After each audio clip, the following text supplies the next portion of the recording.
Okay, solution of linear algebraic equation. Linear algebraic equation यदि equation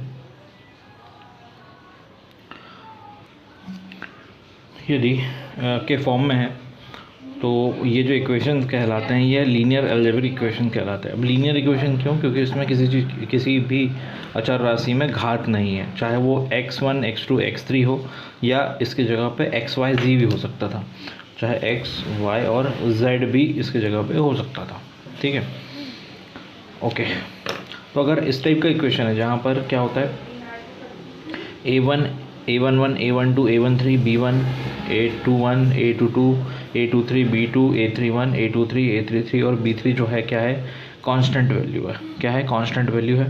तो example के लिए जैसे हो सकता है, एग्जाम्पल के लिए जैसे इक्वेशन होता है x minus y plus 2z बराबर 3x plus 2y plus 3z equals to 5 और 3x minus 4y minus 5z बराबर माइनस 13। अब x y z की जगह x1 x2 x3 भी हो सकता है, x y और z की जगह x1 x2 और x3 भी हो सकता है। अगर ये हो तो भी एक ही बात होगी। ओके, तो ये जो इक्वेशन है इनको सॉल्व करने के लिए इनके सॉल्यूशन मतलब वही x y और z की मान फाइंड आउट करना है।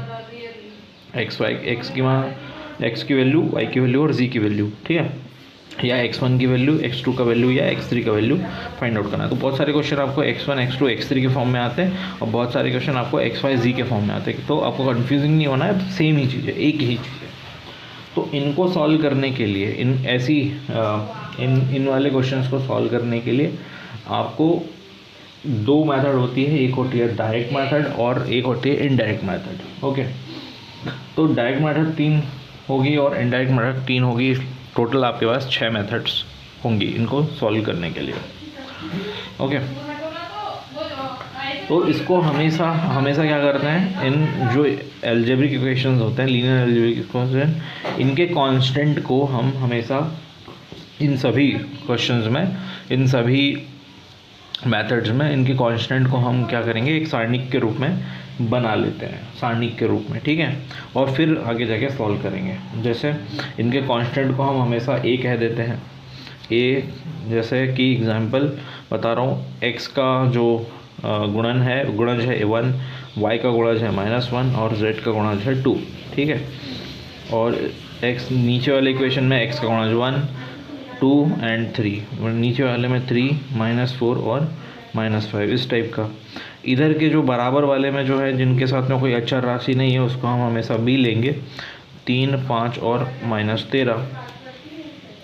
और जो चर राशि होती है उसको हमको लेना है x y z, अगर है तो x y z, या अगर x1 x2 और x3 अगर है तो x1 x2 x3, इस तरीके से भी ले सकते हैं। ठीक है, यहाँ लिख देता हूँ या अगर है तो इस तरीके से लेके हमको सॉल्व करना है आगे के क्वेश्चंस में। तो लीनियर अलजेब्रिक मेथड्स या इक्वेशंस को सॉल्व करने के लिए हमारे पास दो मेथड्स होती हैं। पहली मेथड है, फर्स्ट इज डायरेक्ट मेथड, ठीक है, and second one will be indirect method. In direct method, तो डायरेक्ट मेथड में 3 मेथड्स होती हैं। पहली मेथड है, first method is direct method में गॉस एलिमिनेशन मेथड। ओके, ये पेन नहीं चला रहा। पहली मेथड होगी आपकी Gauss elimination method.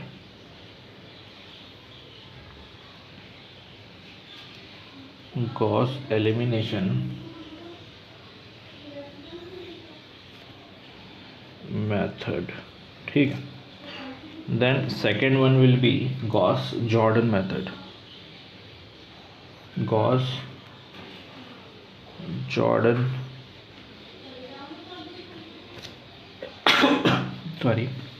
Gauss Jordan method, and third will be Crout's method.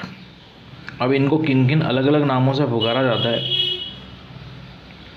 ये हम इसमें देखेंगे आगे, इनके अलग अलग नेम्स भी हैं।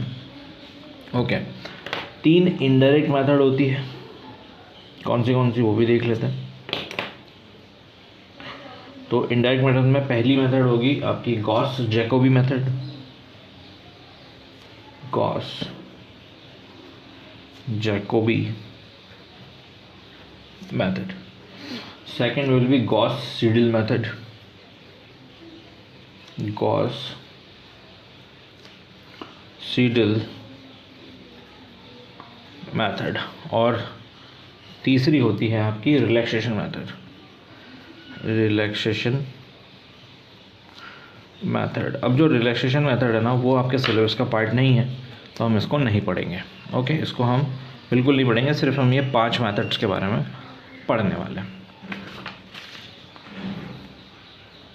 ओके, तो ये हो गई रिलैक्सेशन मेथड। ओके, तो सबसे पहली मेथड हमारी होगी, सबसे पहले गॉस एलिमिनेशन मेथड, जो सबसे सिंपल मेथड है, गॉस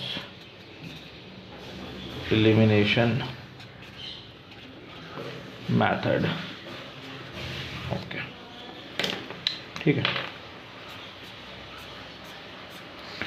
आगे आने वाले लेक्चर्स में हम लोग अगली जो दूसरी मेथड्स है वो सारी हम देखेंगे। ओके, सो गॉस एलिमिनेशन मेथड में हम सीधा डायरेक्ट क्वेश्चन करते हैं, उससे हमको पता चल जाएगा। ओके, तो गॉस एलिमिनेशन मेथड का क्वेश्चन है, क्वेश्चन ये है कि solve the following equation by Gauss elimination method, सॉल्व द following equation by Gauss elimination method। इसमें इक्वेशन है x minus y plus 2z equals to 3, x plus 2y plus 3z equals to 5 and 3x minus 4y minus 5z equals to minus 30। अब ये actually method है। Okay, so that is the linear algebraic equation. Okay, इसके solution हमको find out करना है किस method से, by Gauss elimination method solve करते हैं। तो हम क्या करते हैं, सबसे पहले मेथड का नाम लिखते हैं। मैंने जैसे आपको बताया कि जब भी आप सॉल्व करो मेथड का नाम लिखो, ठीक है, गॉस एलिमिनेशन मेथड। अब ये इसमें कोई फॉर्मूला नहीं है, सिर्फ एक मेथड है। मेथड आपको याद रखते चलनी पड़ेगी कि कैसे याद रखना है, ठीक है। तो सबसे पहले गिवन क्या क्या गिवन है अपने पास में, 3 इक्वेशंस गिवन है, x minus y plus 2z equals to 3 और x plus 2y plus 3z equals to 5 and 3x minus 4y minus 5z equals to minus 30, right. Okay, इसमें x, ओके, नेक्स्ट कोफिशिएंट को हमेशा ऊपर लिखा है।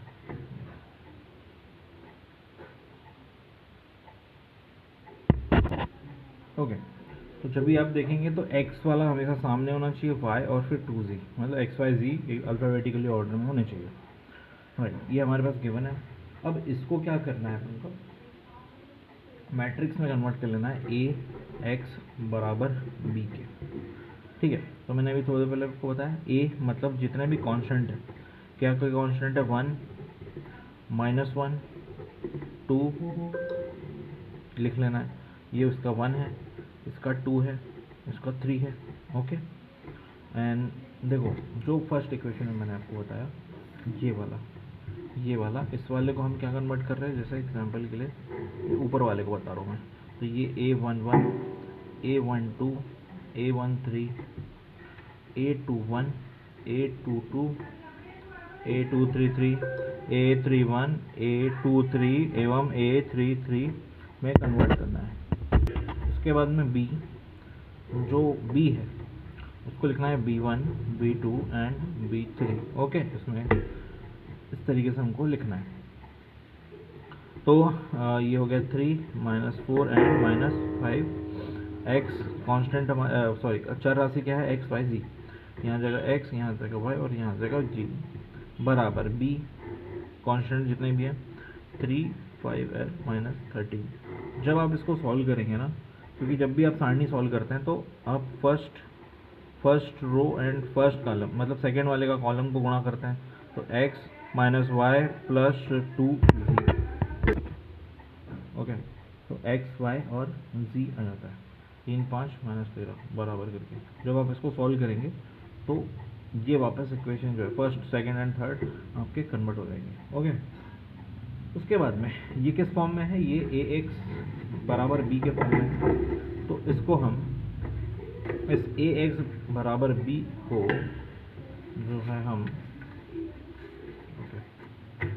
ए x बराबर B जो है वो उसको हम ओके, तो इस ए एक्स बराबर बी वाली मैट्रिक्स को हम आर्गुमेंटेड मैट्रिक्स में कन्वर्ट कर लेते हैं। आर्गुमेंटेड मैट्रिक्स मतलब ये, ओके।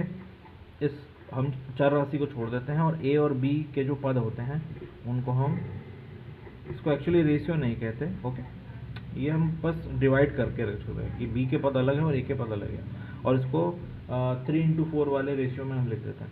तो यह जगह ए के पद क्या है 1 -1 2 1 2 3 और 3 -4 और -5, ठीक है। और यहाँ पे आ जाएंगे 3 5 एंड 13 3 5 एंड -30। अब हमको क्या करना है, अब याद रखना है, देखो सबसे पहला स्टेप, ओके ओके, तो हमारा जो मेन उद्देश्य होगा इस 3/3, ये जो 3/3 है मतलब ए वाली वैल्यू को एलिमिनेट करना है, ठीक है, हमको एलिमिनेट करना है।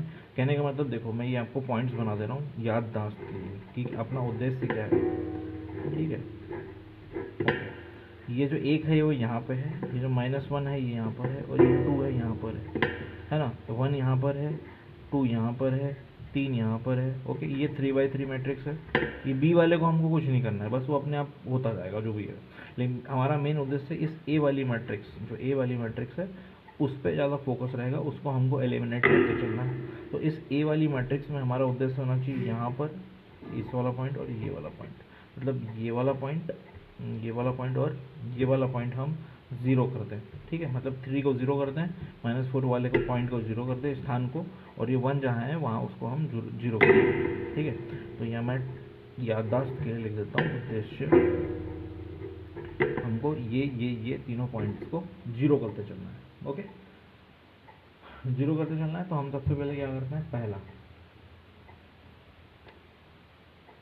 पहले ज़ीरो करना है। अब चाहे तो हम कॉलम्स को देख लेते हैं या हम रो को देख लेते हैं, ओके।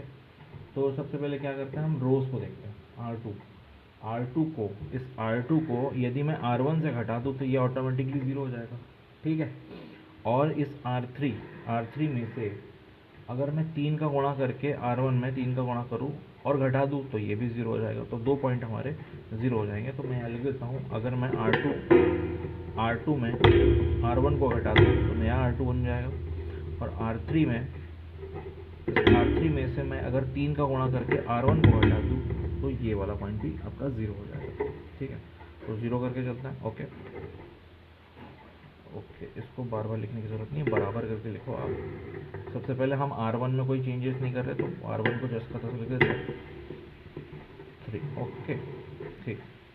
अब क्या करते हैं, इस R2 में से R1 को घटा देते हैं, तो 1 -1 कितना हो जाएगा, 0। 2 -1 मतलब +1 हो जाएगा, तो 2 + 1 3, फिर 3 -2 तो ये हो जाएगा 1, फिर 5 -3 मतलब हो जाएगा आपका 2। अब नीचे इस R3 में हम इस 3 का गुणा करते हैं इस R1 में और घटा देंगे, तो 3 माइनस 1 गुणा 3 मतलब 3 का 3, तो 3 - 3 हो जाएगा आपका 0। मैं बॉक्स बनाते चलता हूँ, इसको आपको एग्जाम में बनाना नहीं है, बस याददाश्त के लिए रखना कि हमें करना क्या है अपने को, ठीक है, एलिमिनेट करते चलना है, ओके। तो हाँ, -4 गुणा -4 -1 गुणा 3, तो 3 एकम 3, तो -4 + 3, तो ये हो जाएगा -1, -4 + 3। अब ये 3 गुना 6 हो गया, तो -5 -6 तो 6 5 11 -11, ठीक है। और फिर ये -13 और ये ये 3 3 9 तो -13 -9 तो कितना हो जाएगा -22, ठीक है, हो गया। अब हमको क्या करना है, देखो हमारा ये वाला पॉइंट 0 हो गया, ये वाला पॉइंट 0 हो गया। अब इस पॉइंट को 0 करना है, मतलब इसको 0 करना है। तो इसको 0 करने के लिए क्या करेंगे, तो इसको 0 करने के लिए हम इस R3 में से R3 को 0 करने के लिए हम क्या करेंगे, इसमें अगर मैं 3 का गुणा कर दूँ, 3 का मैं गुणा कर दूँ और इसको मैं जोड़ दूँ तो हो जाएगा 3R3। इसमें इस पूरी रो में 3 का गुणा कर दूँ तो ये हो जाएगा -3, और इस +3 को मैं अगर जोड़ दूँ, मतलब R2 को मैं अगर जोड़ दूँ, इस पूरी R2 को मैं अगर जोड़ दूँ तो ये वाला पॉइंट आपका 0 हो जाएगा, राइट। तो करके देखते हैं। तो देखो R1 में कोई चेंज है क्या, नहीं, 1 -1 3। चेंजेस R2 में भी कोई चेंजेस है क्या, नहीं, 0 3 1 एंड 2। R3 में चेंजेस कर रहे हैं, तो देखो R3 में मैं 3 का गुणा कर देता हूँ, तो 0 गुणा 3 हो जाएगा कितना, 0। और फिर मैं R2 को जोड़ूँ तो 0 को 0 के साथ जोड़ूंगा तो यहाँ पे अल्टीमेटली 0 ही आएगा, ओके। अब यहाँ -1 को 3 से गुणा करूँ तो हो जाएगा -3, और फिर ये R2 को मैं जोड़ दूँ तो -3 + 3 कितना हो जाएगा आपका, 0। वैसे यहाँ पर -33 प्लस R2 मतलब +1, तो -33 + 1 तो ये हो जाएगा -32, ओके। फिर 22 तो ये हो जाएगा 66, 22 3 66, और मैं 2 को जोड़ना है तो 66 + 2 हो जाएगा -64, ओके। अब जो ये आर्गुमेंटेड मैट्रिक्स है, इसको नॉर्मल हम लोग इक्वेशन, अलजेब्रिक इक्वेशन वाले मैट्रिक्स में चेंज कर देते हैं। तो कन्वर्ट कर लेते हैं हम इस मैट्रिक्स को, तो ए आर्गुमेंटेड मैट्रिक्स को हम कन्वर्ट कर लेते हैं AX बराबर B वाले मैट्रिक्स में वापस से। तो ये कैसे हो जाएगा, ये हो जाएगा 1 0 0 -1 2 0 3 1 0 -32, ओके। ये आपका हो जाएगा X Y एंड Z, और ये बराबर हो जाएगा किसके, तो ये बराबर हो जाएगा आपके 3 2 -64, ठीक है। अब यहाँ से हम गुणा करके चलते हैं, तो x a के साथ गुणा होगा तो x आएगा, -1 का माइनस ये y हो जाएगा, ये 2z हो जाएगा, +2z बराबर कितना, 3, ठीक। अब 0 और x का गुणा करेंगे 0 आएगा, ये आ जाएगा 3y + z बराबर 2। फिर 0 का x के साथ गुणा करूँगा 0 आएगा, 0 का y के साथ गुणा करूँगा 0 आ जाएगा, तो ये -32 का z के साथ गुणा करूँगा तो ये हो जाएगा 32 -32z बराबर -64, ओके। तो -64 हो गया। अब इसको सॉल्व कर लेते हैं। तो ये इक्वेशन हमारा इक्वेशन नंबर नहीं डाले, तो ये इक्वेशन हमारा फर्स्ट था, ये सेकंड है और ये थर्ड है। तो ये हमारा first equation number first A, equation number second ए और इक्वेशन नंबर थर्ड ए हो गया, ठीक है। इक्वेशन नंबर थर्ड ए से हम z की वैल्यू फाइंड आउट कर लेते हैं, माइनस से माइनस कैंसिल आउट हो गया, 32 गुना 64, तो z का वैल्यू आ गया अपना 2।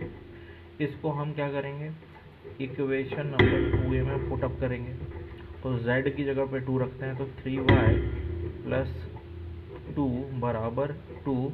तो यहाँ से आपको y की वैल्यू कितनी आ जाएगी, देखो 2 का मैंने पक्षांतर कर दिया था, 2 - 2 बराबर 0, तो यहाँ अल्टीमेटली y बराबर आपका आ जाएगा 0।